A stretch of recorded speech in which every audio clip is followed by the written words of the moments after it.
Tim kita nih dari tim Madu buru-buru pindahin motor. Tim Madu tim apa nih? Itu karyawan Karyawan Madu. Madu. Oh iya. Jadi kan sering banyak tamu buat tim Madu. Lanjut. Jadi kita harus buru-buru dah tuh pindahin motor supaya mobil itu bisa lewat. Nah, saya ke bagian motor yang Vino. Ya. Ke bagian motor yang Vino saya pindahin ke gang. Udah itu nggak pakai lama saya pindahin ke gang. Otomatis saya nungguin itu mobil lewat kan, supaya itu motor saya pindahin lagi. Begitu saya lagi duduk main HP, nggak tahu itu mobil berhenti. Pas berhenti buka kaca, itu langsung nanya saya, nanya ke saya, itu harga harga narkoba gitu pak. Yang ini berapa sekian harganya gitu, 1 gram ya, 1 gram berapa harganya, saya bilang nggak tahu. Dia nanya sampai 4 kali, saya bilang nggak tahu. Karena dia mancing-mancing saya nanya harga narkoba berapa, saya tanya, Pak, kemarin bapak ya yang ngebantu istrinya gagah buat nangkep saya. Udah itu doang yang keluar dari kata-kata mulut saya, itu doang. Langsung dia buka pintu, langsung perut saya diajar tuh, berat. Udahlah sampai benar-benar habis badan saya. Benar, bisa dijelaskan bagaimana kronologi penganiayaan yang dilakukan oleh anggota TNI ini? Baik, untuk kronologi penganiayaan anggota TNI terhadap seorang warga di Jalan Balai Rakyat RT 5 RW 5 itu berawal ketika anggota TNI, oknum TNI ini melintas menggunakan mobil berwarna putih, kemudian mengklakson di seisi gang karena ia ingin melintas banyak motor ketika itu.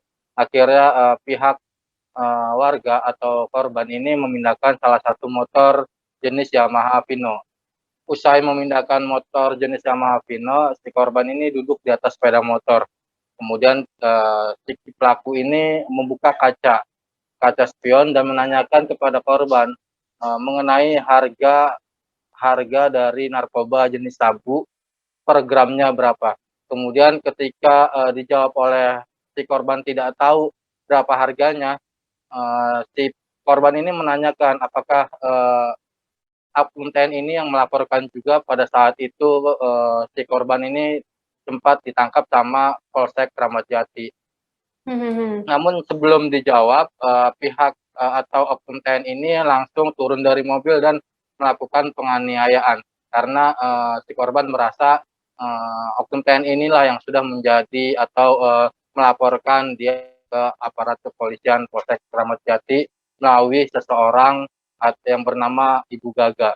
Untuk korban dan pelaku sendiri sudah saling mengenal karena korban ini merupakan warga sekitar dan sejak kecil juga sudah mengenal oknum anggota TNI tersebut. Sehingga kejadian ini kedua belah pihak saling mengenal dan belum ada pertemuan pas kejadian. Kondisi korban hari ini itu masih terdapat luka lecet di bagian kepala, kemudian punggung, serta leher, kepala pun benjol, kemudian di jidat itu ada sedikit lecet, sehingga korban masih ada rasa trauma ketika bertemu dengan oknum anggota TNI tersebut. Alasan korban sendiri tidak berani melapor karena oknum TNI ini atau pelaku ini merupakan dari salah satu instansi aparat negara, sehingga si korban merasa takut kalau anggota keluarganya menjadi atau menjadi sasaran kekerasan dari oknum TNI tersebut atau orang suruhan dari oknum TNI tersebut, sehingga mereka atau korban sendiri tidak mau memperpanjang masalah ini sebenarnya karena takut. Namun demikian beberapa waktu lalu atau pada hari Kamis kemarin, korban itu sudah beritikat ingin mendatangi Polsek Kramat Jati dan Denpom Jaya, Kodam Jaya di Cawang. Namun karena berpikir 2 kali keselamatan nyawa daripada keluarganya, karena saat ini istri korban juga sedang hamil, kemudian korban sendiri punya anak yang masih kecil, sehingga korban takut untuk melaporkan kejadian ini ke Denpom Jaya ataupun Polsek Kramat Jati.